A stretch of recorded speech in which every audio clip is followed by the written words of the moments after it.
오늘은 시편 23편 4절부터 이어서 보도록 하겠습니다. 내가 사망의 음침한 골짜기로 다닐지라도 해를 두려워하지 않을 것은 주께서 나와 함께 하심이라. 주의 지팡이와 막대기가 나를 안위하시나이다. 주께서 내 원수의 목전에서 내게 상을 차려주시고 기름을 내 머리에 부으셨으니 내 잔이 넘치나이다. 내 평생에 선하심과 인자하심이 반드시 나를 따르리니 내가 여호와의 집에 영원히 살리로다. 아멘. 4절은 사망의 음침한 골짜기라는 이 장소가 제시가 됩니다. 내가 지금 광야에 있는 것이 아니고 사망의 음침한 골짜기에 있다 할지라도 나는 전혀 해를 두려워하지 않는다라는 이 호언장담이에요. 그렇습니다. 두려워할 이유가 없습니다. 라고 이야기를 해요.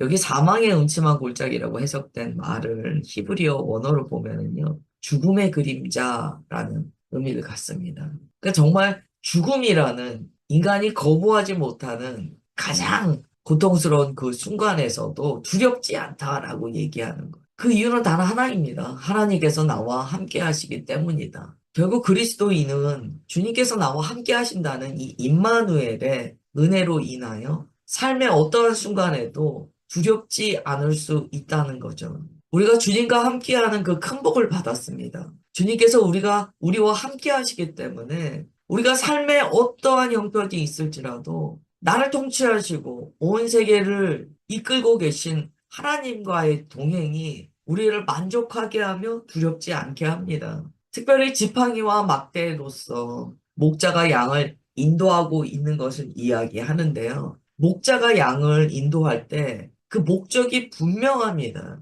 양을 살리는 거예요. 양을 온전히 성장시키는 거예요. 목자의 지팡이와 막대기는 오직 양을 위하여만 사용됩니다. 그래서 외부로부터 어떤 적이 왔을 때 이 지팡이와 막대기는 양을 보호하는 데 사용된다는 거죠.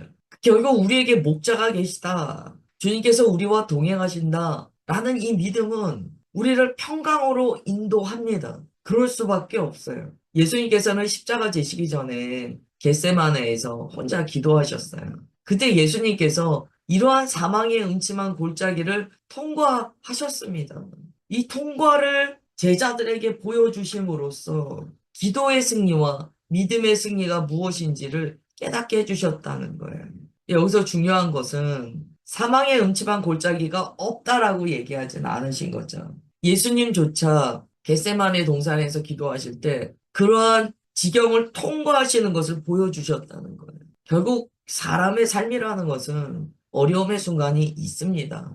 어려움의 순간이 없는 사람은 아무도 없어요. 우리는 오히려 그 어려움의 순간에 왜 나한테 이러한 것을 허락하셨습니까? 라는 원망보다는 오늘의 고백이 우리의 고백이 되도록 기도해야 합니다. 주님, 사망의 음침한 골짜기를 다닐지라도 제가 두려워하지 않습니다. 주님께서 저와 함께 하신다는 것이 제게는 가장 완벽한 보호입니다. 주님께서는 지금도 주님의 지팡이와 막대기로 나를 안위하고 계십니다. 이 4절의 고백이 우리의 삶에 일상적인 고백이 되어야 합니다. 사망의 음침한 골짜기라는 말 자체를 떠올리는 것을 힘들어 하실 수 있어요. 내 삶이 그냥 평탄했으면 좋겠는데, 아무 일도 없었으면 좋겠는데, 그렇진 않거든요. 우리의 삶에는 이 높낮이가 있고 우여곡절이 있습니다. 그렇기 때문에 오늘 우리가 고백한 주님을 향한 믿음은 무엇이 나의 삶에 펼쳐질지라도 주님 나와 함께 하시니 제가 안전합니다. 라는 고백이에요. 사실 이 사망의 음침한 골짜기에서 주님께서 가장 받기 원하시는 고백이 바로 이 고백일 거예요. 주님 저와 함께 계시니 제가 무슨 걱정이 있겠습니까? 그 고백일 거예요. 우리가 주님 마음 시원케 해드리는 고백이 있는 하나님의 종들 되시기를 주 예수님의 이름으로 축원합니다. 그런데 주님께서 우리를 보호해 주시는 것만이 아니에요. 나아가 5절에 보시면 주께서 내 원수의 목전에서 내게 상을 차려주시고 기름을 내 머리에 부으셨으니 내 잔이 넘칩니다. 라고 고백을 합니다. 우리의 고난이 끝나면 주님께서 이러한 일을 해주시나? 아니에요. 지금 시인이 하는 이야기는요, 이런 의미를 가져요. 그 고난의 한복판에서 주님께서 나를 보호하실 때 이렇게 하신다는 거예요. 원수의 목전에서 잔치를 베풀어 주신다는 거예요. 이 5절을 가만히 묵상하면 마음에 정말 이 전율이 와요. 주님께서 사망의 음침한 골짜기를 지나가는 우리에게 나타나셔서 우리를 괴롭히고 있는 그 원수의 목전에서 잔치를 벌여 주신다는 거예요. 그래서 사망의 음침한 골짜기가요, 그 어디나 하늘나라라고 고백하듯이 주님 나와 함께 하시고 주님 잔치를 베풀어 주시니 사망의 음침한 골짜기도 천국 된다는 거예요. 여기서 상을 차린다는 것은요, 참으로 존귀 여기는 환대를 의미합니다. 주님께서 우리에게 상을 차려주신다는 거예요. 여러분, 이 장면을 통하여 뭘 알게 됩니까? 원수가 뭘 알게 됩니까? 자기가 막 괴롭혔는데, 괴롭히다 보니까 자기가 괴롭히는 상대를 하나님께서 존귀 여기신다는 걸 알게 되는 거예요. 이게 얼마나 놀라운 이야기인지 몰라요. 요한계시록의 빌라델비아 교회를 보면은요, 작은 교회죠. 그러나 주님께서 대적자들에게 내가 너를 얼마나 사랑하는지를 알게 해준다 라고 말씀하시거든요. 똑같은 이치예요. 원수의 목전에서 상을 차려주신다는 것은 주님께서 나를 얼마나 사랑하시는지를 원수 앞에서 보여주신다는 거예요. 전율이죠. 이러한 하나님의 사랑의 증거를 받으시는 우리 모두가 되기를 주 예수님의 이름으로 축원합니다. 여러분, 이게요, 뭐 꼭 같지는 않지만 이 장면과도 좀 연결이 돼요. 이 거지 나사로 얘기하시잖아요.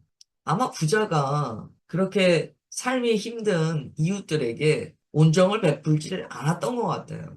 자기 혼자 잘 먹고 잘 살고 맨 그것만 생각하며 살았던 것 같아요. 그런데 나중에 주님 나라 가니까 자기는 물 한 방울 얻을 수 없는 그 가람밖에 없는 음부에 있는 거죠.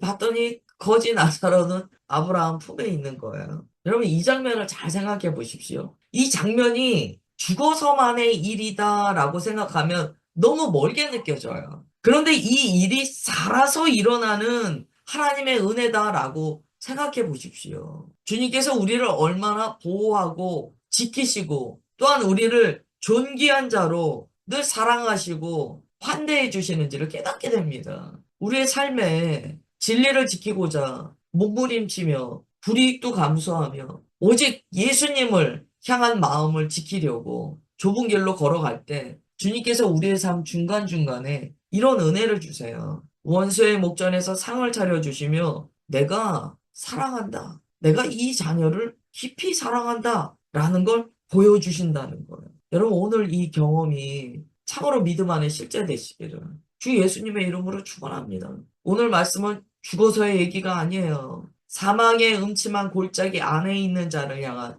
주님의 약속이세요. 또한 세상을 사는 모든 그리스도인에게 주시는 주님의 축복의 약속이세요. 여기서 또 뭐라고 말씀합니까? 기름을 부어 주신다는 거예요. 구약에서 기름은요, 하나님의 선택을 받았다라는 의미예요. 축복의 의미입니다. 저가 제사장이요, 왕이요, 선지자와 같은 자라는 하나님의 선택의 의미가 있어요. 원수 앞에서 기름 부어주시는 거예요. 무슨 이야기입니까? 원수가 어떤 참소를 했겠습니까? 너는 보잘것없어. 네가 뭐라고? 하나님이 널 구원하실 것 같아? 너 아무것도 아니야. 그런데 주님께서 이렇게 하신다는 거예요. 그런 참소를 하고 있는 원수의 목전에서 우리에게 기름을 부으신대요. 내가 선택한 나의 자녀야.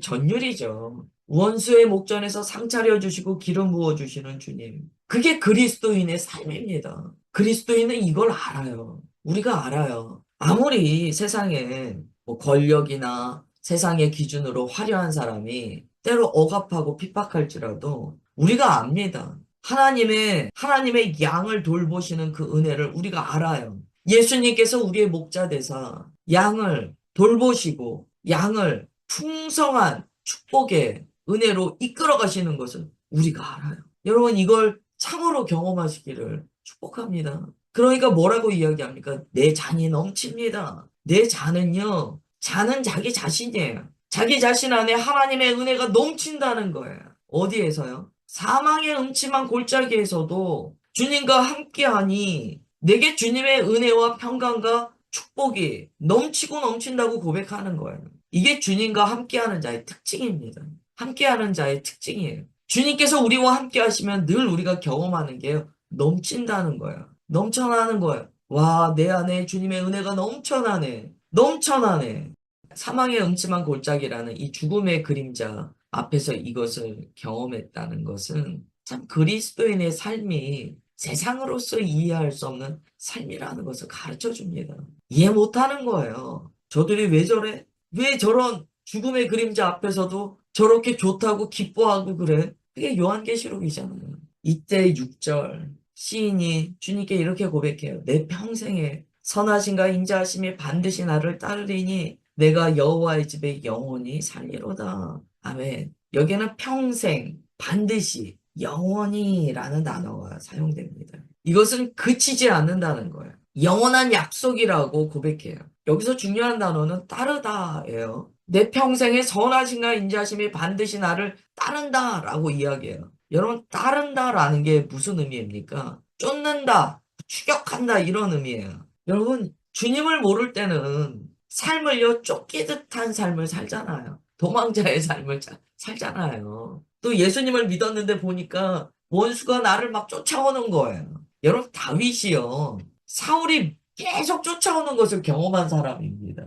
누군가 나를 추격해오고 내가 도망가는 위치는요, 정말 고통이에요. 얼마나 마음이 불편하겠습니까? 내 생명을 해하려고 쫓아오는 자가 있는 삶이 얼마나 고통스럽겠어요. 근데 많은 사람들이요, 이렇게 쫓기는 삶을 삽니다. 결국 직장에서는 어떤 쫓기는 삶을 경험합니까? 내 자리를 넘보는 사람들을 경험하는 거예요. 학교에서 뭘 배웁니까? 네가 더 공부를 열심히 해야지 네 친구를 누르고 이길 수 있어. 이런 메시지를 계속 받게 된다는 거예요. 나를 넘어뜨리려고 하는 추격을 경험하는 삶을 삽니다. 그런데 6절에요. 이거는 우리가 어떻게 이 은혜를 다른 말로 표현할 수 있을까요? 주님 안에 있으니까요. 이제 원수가 나를 추격하는 게 아니에요. 시인이 얘기합니다. 주의 선하심과 인자하심이 나를 따라온다는 거예요. 하나님의 은혜가 나를 따라온다는 거예요. 그 정도의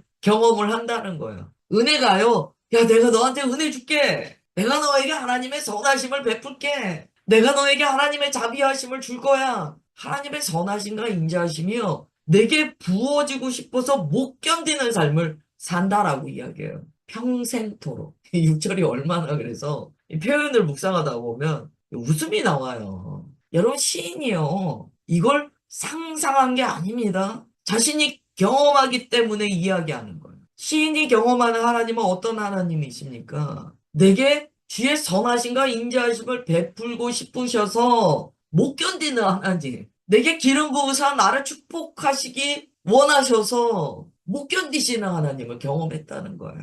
이 성경에 나와 있는 말씀이잖아요.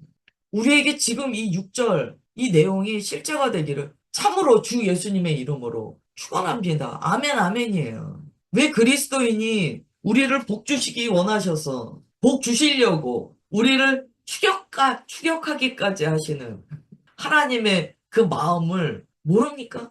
그래서 막 얘기하는 거예요. 어떨 때 우리의 기도는 막 이래요. 하나님은 우리한테 복을 안 주려고 그러세요.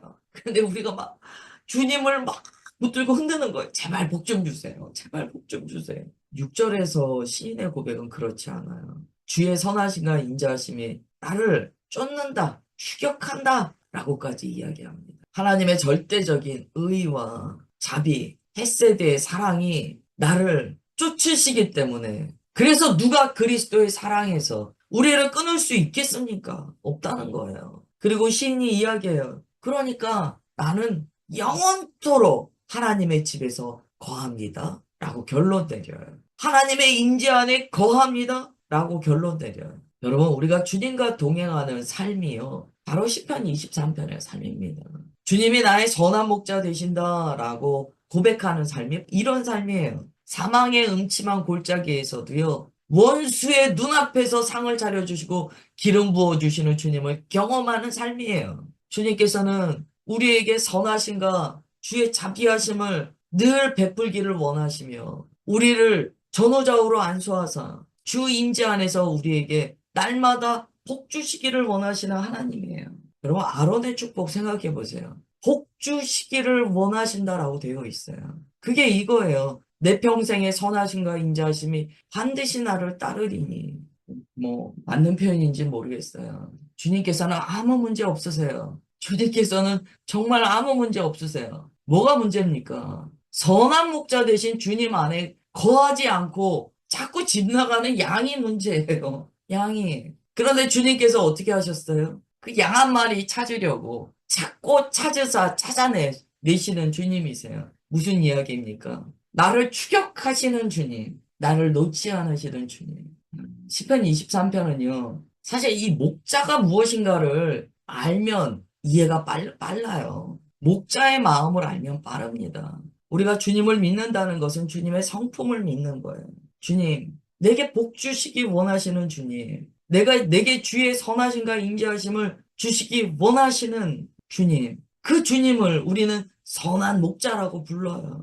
요한복음 10장에 보면 이렇게 기록되어 있어요. 나는 선한 목자라. 또 이런 말씀도 하세요. 내 양은 내 음성을 듣는다. 나는 그들을 알고 그들은 나를 따른다. 서로 따르는 관계예요. 양은 주님의 음성 들릴 때마다 매 하고 따라갑니다. 주님께서는 양이 매 하면 내 양에게 어떤 결핍이 있는가, 어떤 아픔이 있는가 살피세요. 서로가 서로를 오늘 말씀에 따른다면 추격하는 관계예요. 그러니 주님과 우리와의 관계가 끊어질 수 있겠습니까? 그것을 끊고 나가는 것은 우리의 본성이죠. 그 강력한 주님의 사랑을 끊어내는 본성이 우리에게 있다는 거예요.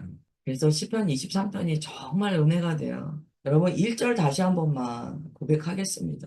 여호와는 나의 목자시니 내게 부족함이 없으리로다. 없지요. 없어요. 어떤 부족함이 있습니까?